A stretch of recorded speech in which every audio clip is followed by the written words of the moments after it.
यीशु प्रभु, यीशु परमेश्वर का पुत्र, यीशु प्रभु, यीशु परमेश्वर का पुत्र है।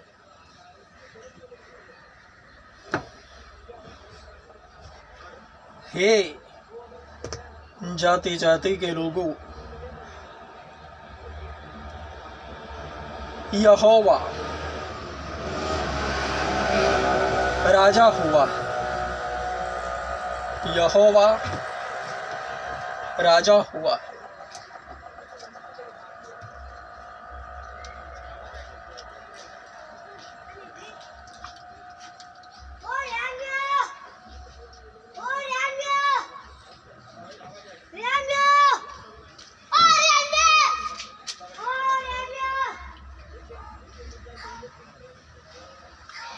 आत्मिक वरदान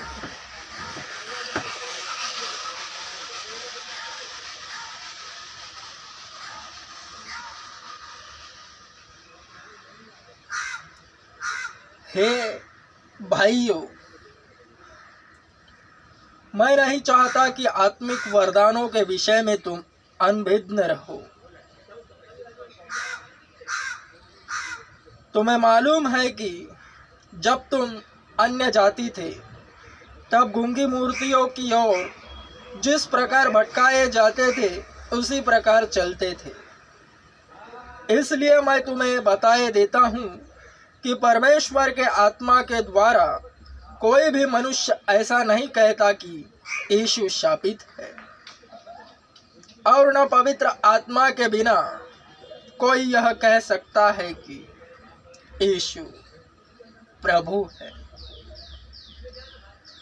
वरदान तो विभिन्न प्रकार के हैं, पर आत्मा एक ही है, और सेवाएं भी कई प्रकार की है, परंतु प्रभु एक ही है। प्रभावशाली कार्य भी अनेक प्रकार के हैं, परंतु परमेश्वर एक ही है, जो सब में सब कुछ करता है, परंतु प्रत्येक को सबकी भलाई के लिए आत्मिक वरदान दिया जाता है।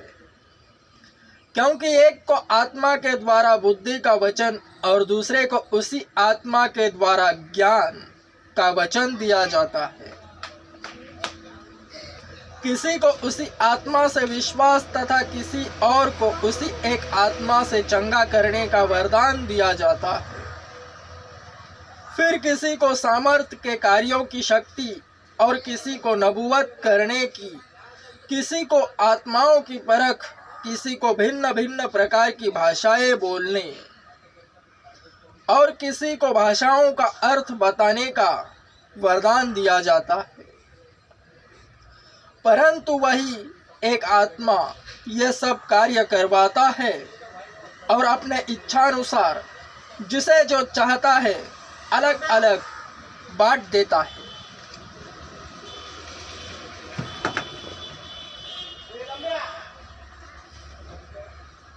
वचन आत्मिक वरदानों के विषय बतला रहा है।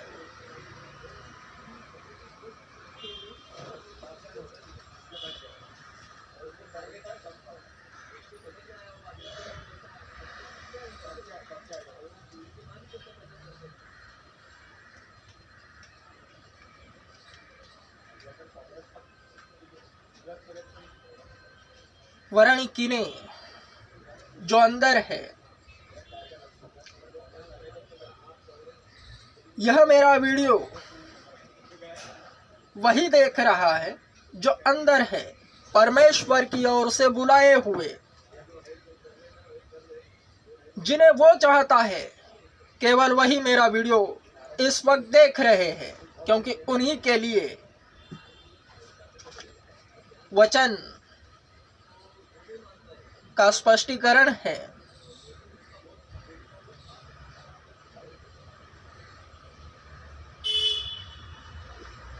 वचन सर्वप्रथम अंदर आने वाले को यह कहता है कि पहले तुम बाहर थे, अन्य जाति थे, प्रभु को नहीं मानते थे, गूंगी मूर्तियों की ओर जिस प्रकार भटकाए जाते थे उसी प्रकार चलते थे। गूंगी मूर्तियां पूजना जो बाहर है, वरन जब अंदर आते हो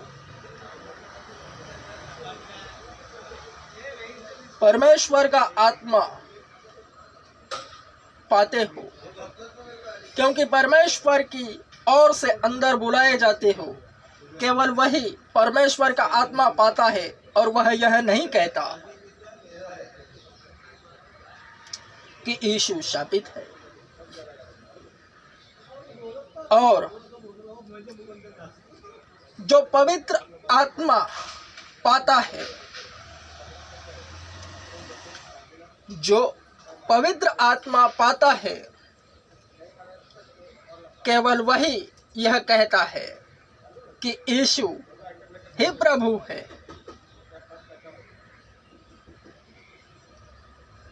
बगैर उसके कोई ऐसा नहीं कह सकता। वरदान तो विभिन्न प्रकार के हैं, सेवाएं भी कई प्रकार की है। यानी जगत में स्थित जगह जगह कलीसियाएं इन्हीं वरदानों के द्वारा जानी जाती है। बुद्धि का वचन और ज्ञान का वचन, बुद्धि की बातें, ज्ञान की बातें, प्रथम और द्वितीय वचन दान,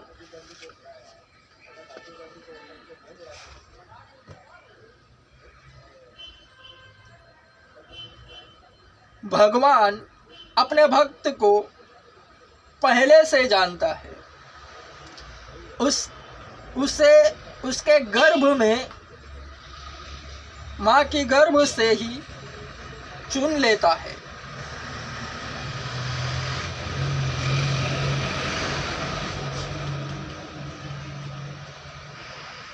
दान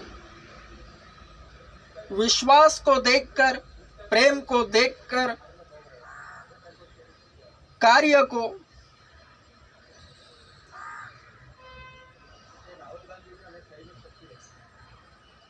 परमेश्वर के प्रति भक्त का कितना लगाव है यह देखकर एवं भगवान अपने हिसाब से भक्त उसकी सेवा किस तरह से करता है, किस लगन से करता है, क्योंकि वो सब कुछ जानता है।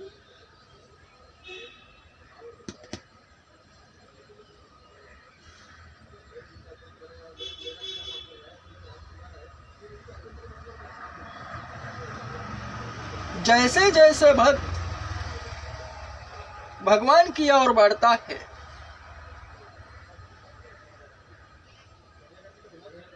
उसकी ओर आकर्षित होता है, भगवान को प्रसन्न करता रहता है, तब ही भगवान उससे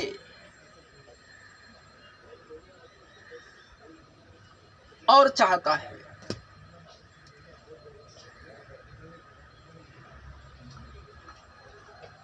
कुछ दिए बगैर भक्त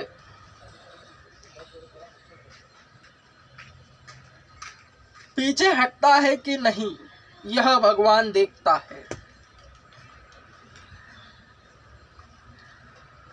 भक्त की सटीक मेहनत एवं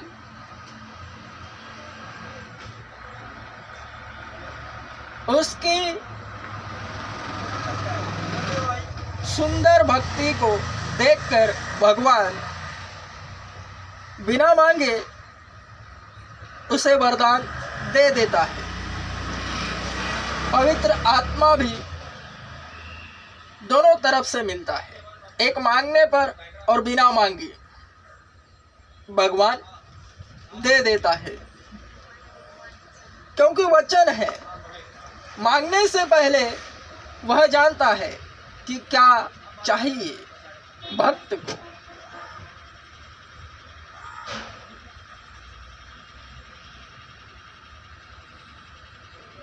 भगवान की बुद्धि और ज्ञान का कोई मुकाबला नहीं कर सकता।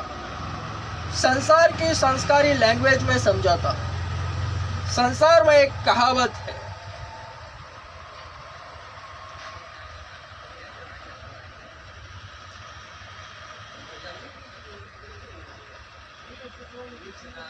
मराठी में कहता,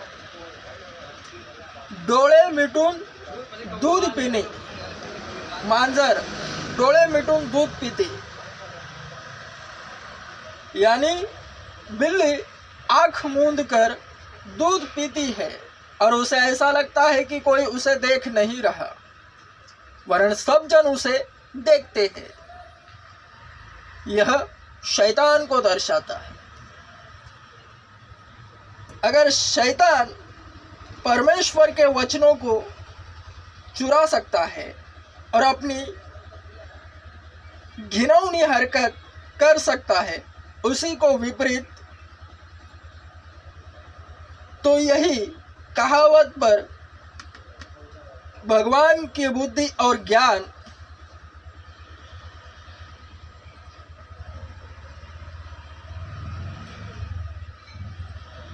अपने आप को दर्शाती है। भक्त जो भगवान की बुद्धि और ज्ञान पाया होता है वह भगवान का कार्य खुलेआम करता है, यानी दूध पीना।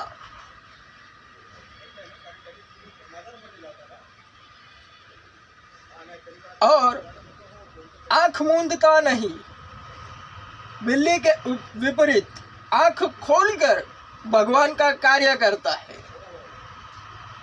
और जो दुनियावी लोग हैं, संसारिक, क्योंकि संसार दुष्ट के वश में है और हर एक संसारिक मनुष्य उसी को दर्शाता है। एक दूसरे की टांग खींचना, झूठ बोलना, चलते चलते सब कुछ पाप है संसारिक मनुष्य में। तो उसी कहावत के अनुसार भक्त खुलेआम काम करता है भगवान का, और इस तरह करता है आंख खोलकर कि लोग मैडम आपने अभी फोन किया था ना, उसे देख भी नहीं पाते। वो निकल गए हैं। और ऐसा करोड़ों में एक के साथ होता है, क्योंकि वो अकेला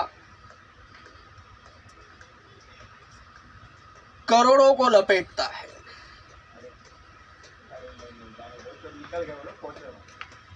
और इस वक्त वो कहावत जो तुमसे बात कर रहा है, जिसकी तुम सुन रहे हो, उस पर लागू है।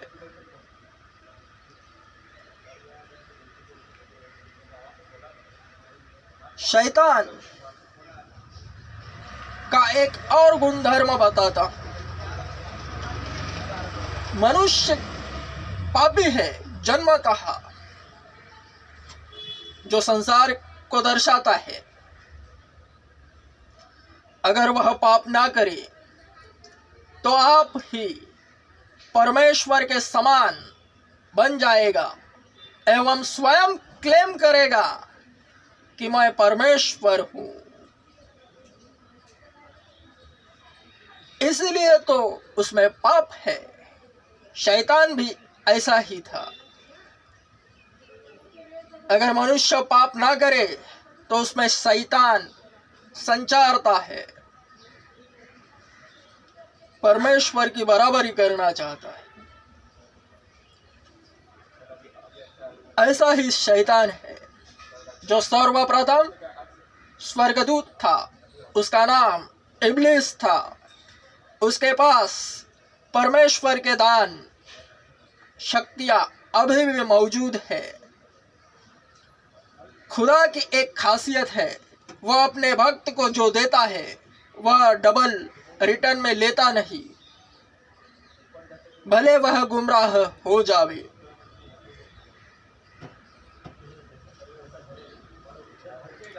शैतान की तरह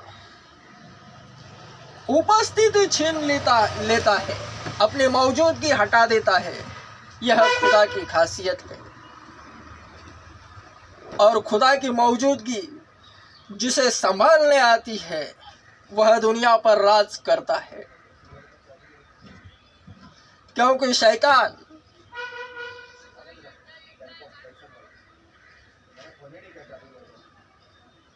उसको हटाने के चक्कर में परमेश्वर का कार्य आप ही कर बैठता है।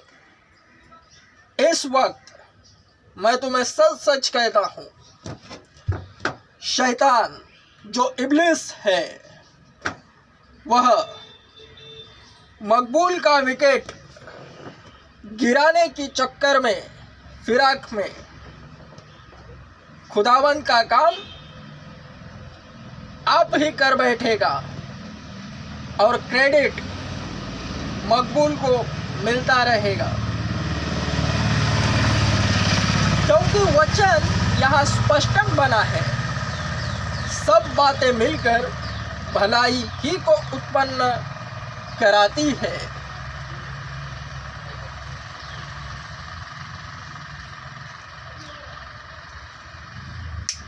आमेन। स्ट्रॉन्ग आमेन। दुनिया का सबसे बड़ा चर्च मैं ओपन कर रहा हूँ, आ जाओ। अरे मेरे भटके हुए प्यारे पिछलो, खास करके मैं तुम्हें इनवाइट करता हूँ, मेरे चर्च में आओ। दिलखुश शैतान इस वक्त ऐसी उटपटांग हरकतें कर रहा है कि मकबूल का दिल खुश हो रहा है।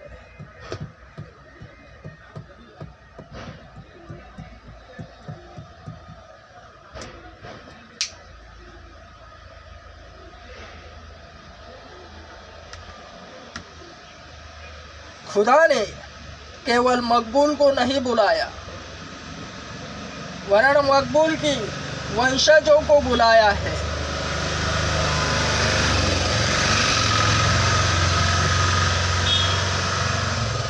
मकबूल से भी अधिक मजबूत मकबूल के अंदर है, जिसे खुदा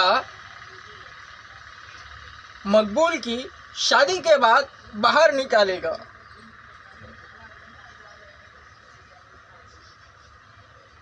आमेन। स्ट्रॉन्ग आमेन।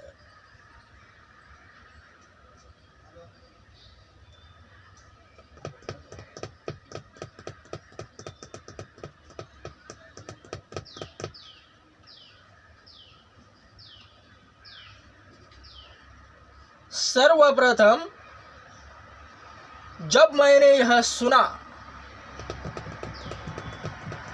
कि मकबूल से अधिक मजबूत मकबूल के अंदर है और खुदा उसे शादी के बाद बाहर निकालेगा, तो मैं बहुत डर गया। मैं बिछौने पर पसीना पसीना हो गया।